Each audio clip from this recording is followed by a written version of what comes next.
Well, with SPU head track coach Karl Lerum, the indoor season starts this Saturday at the UW Indoor Preview over at the Dempsey Indoor.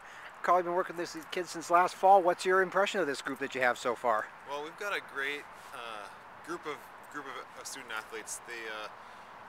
We've again been on the road a little bit. As you can see, they just redid our facility here, so we now have field turf, and it's raining, but we don't have mud, and we don't have our old friends the geese here with us.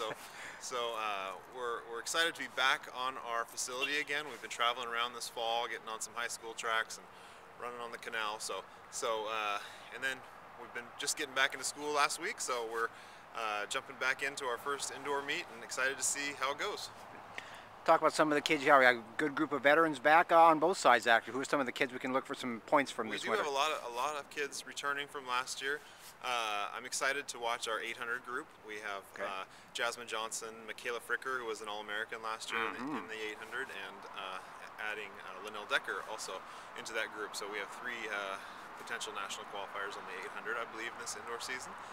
We have Katie Gross coming back, who is the conference champion in the pentathlon, and a national qualifier last year. So I'm excited to watch her go to work. She looks great right now. She's running well and jumping well. So excited to see her get back into action. Let's see, we have a good group of sprinters coming back. Tasia Baldwin, Keisha Mitchell, Brianne Wachnick, all three GNAC placers and winners last year, so excited to watch them get back into action as well. So I know there's many other kids who are coming up, and this is the first meet. It's sort of a time to shake off the rust and get back into that competitive mode. So. And on the guys' side, got a couple conference champions back there as well, yes? That's right. We have Nate Johnson coming back, who did the heptathlon. I think he was the hep champion last year at the GNAC meet. Looking to get an indoor qualifier for the national meet this year. He looks ready to go. He's going to be pole vaulting and long jumping this weekend, as well as running the hurdles. So on the other people on the men's side, we have some great kids coming back who've shown their potential in cross country a little bit, and they're going to transition now into some of these shorter distances. With the indoor season being so condensed, just a few weeks, is there such a thing as backing off on a meet, or is it pretty much all out for the entire few weeks that we've got? Yeah, that's the challenge of indoor. We have to jump in and run the races that are sort of their key races right away. We don't have too much time to build an indoor season.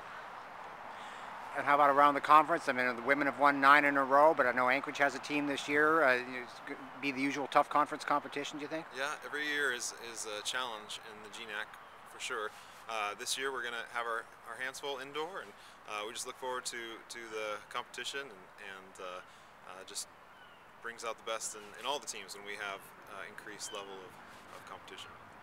You mentioned having your facility back here, not having to travel around. That's one of those intangible things, but how important is that intangible thing to have that back? It's important, but what's more important is the attitude that a team can bring to adverse conditions of training. So our team, we wasn't perfect, our training this fall, but instead of seeing the problems with it, this group really grasped onto the adventure of a new training schedule, as well as just getting strong and fit in ways that we haven't before. So. All right.